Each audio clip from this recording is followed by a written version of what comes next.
In the top stories, 5 books by national authors to be featured at Taiwan Reading Festival.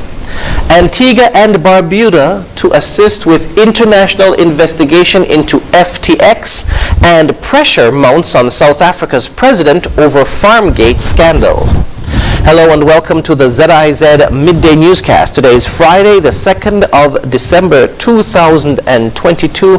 I'm Jason Davis. Nationally, 5 books written by 2 authors from St. Kitts and Nevis will be on display at the 2022 Taiwan Reading Festival, organized by Taiwan's Ministry of Education and the National Central Library. The event is set to be held from Saturday 3rd to Sunday 4th December under the theme Embrace the New World, Open a Promising New World. The Embassy of St. Kitts and Nevis will participate on day 1 at the Chiang Kai-shek Memorial Park. The Federation's ambassador to the Republic of China, Taiwan, His Excellency Donya Francis, explained that people who stop by the booth will enjoy music, performances, art and craft, storytelling, and the chance to sit and read the books on display. He said that the embassy chose to participate to educate Taiwan's populace about St. Kitts and Nevis and to continue assisting Taiwan to reach its 2030 bilingual national goal. The 5 books that will be on display are The Masquerade Dance and Adventure at Brimstone Hill, written by Carol Otley Mitchell, and The Final Passage, A Distant Shore and Crossing the River by Carol Phillips. The embassy donated the 5 books to Taiwan's National Central Library on June 30 of this year. Lionsgate has released Christmas in Paradise, an MSR Media movie filmed on Nevis, which is available in theaters across North America just in time for the holiday season. The romantic comedy stars Kelsey Grammer from Frasier, Elizabeth Hurley from Bedazzled, and Grammy Award winner Billy Ray Cyrus, Natalie Cox from Clash of the Titans, and Naomi Frederick from Father Christmas is Back.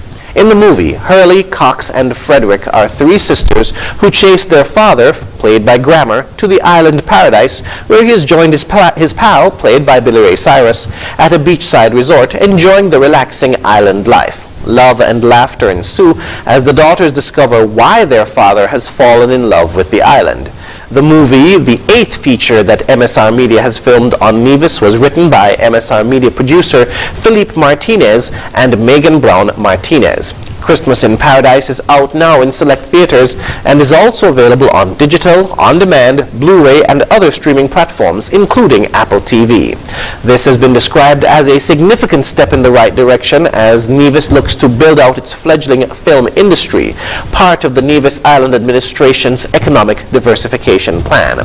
Premier of Nevis, the Honorable Mark Brantley, says so far the film industry is developing into a viable alternative in the expansion of the economy away from its dependence on its mainstay, tourism.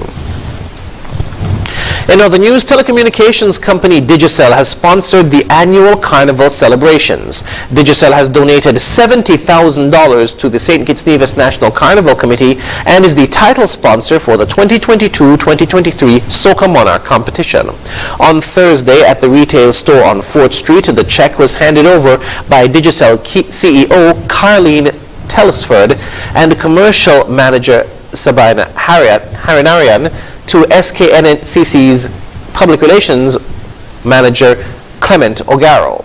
In a statement after the handing over, Telsford is quoted as saying, Digicel recognizes the cultural and historical significance of National Carnival to the Federation, which is why we enthusiastically jumped at the opportunity to be a platinum sponsor for this year's Sugar Mask. We are delighted to be the premier sponsor for the Soca Monarch as well as the Bacchanal Road Early Juve. The Digicel Soca Monarch competition starts with the eliminations round on Saturday, December 3 and Sunday, December 4, featuring soca artists performing live. The eliminations are free to the public.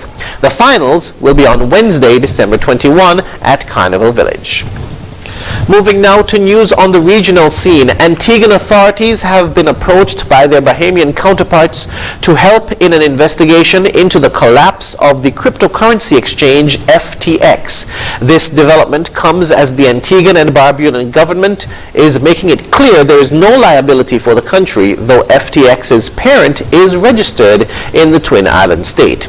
ABS's Helisha Humphreys reports.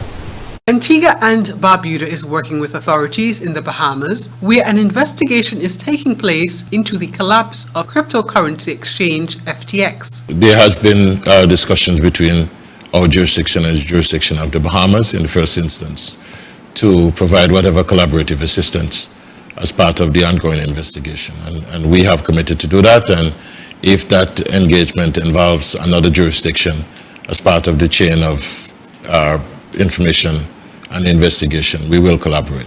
The parent company of the cryptocurrency exchange is registered in Antigua and Barbuda, but the exchange has not received a license to operate here. The Financial Services Regulatory Commission had been considering the application before the collapse of the exchange. In the application process, there were some issues that the FSRC needed to be clarified.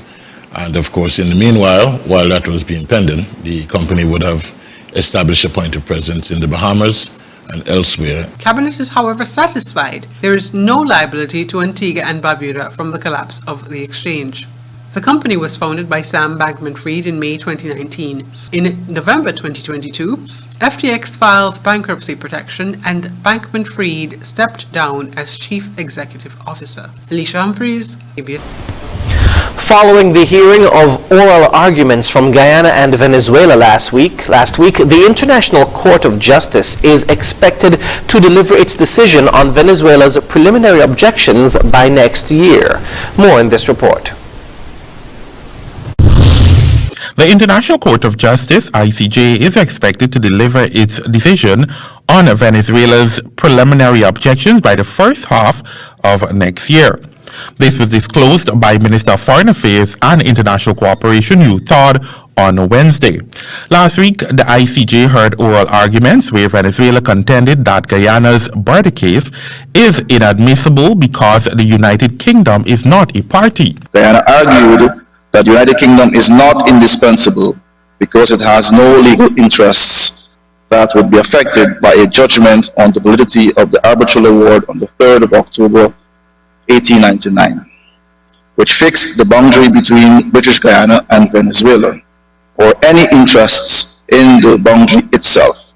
Such interests having terminated in May of 1966 upon Guyana's independence. As such, Minister Todd said he is confident that the court will deliberate and rule in Guyana's favor. Confident that its arguments will prevail and that the court will reject Venezuela's objections and advance the case to the merits phase.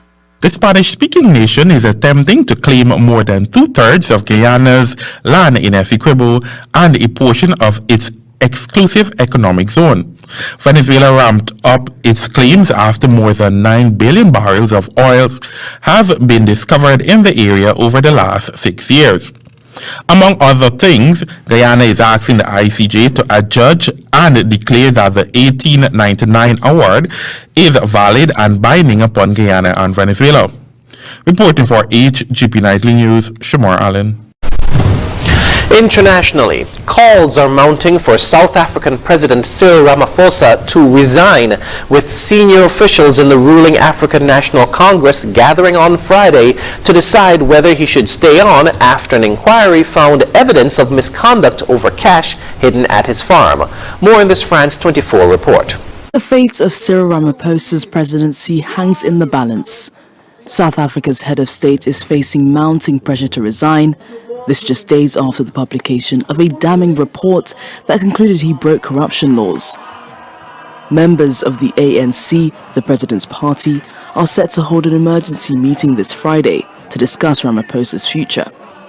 All options are on the table, but what is important is not so much the merits or the demerits of a particular option. What is important is choosing a path or a route that first and foremost is in the interest of the country, as I've said, with respect to the stability of government as well as the stability of the country itself.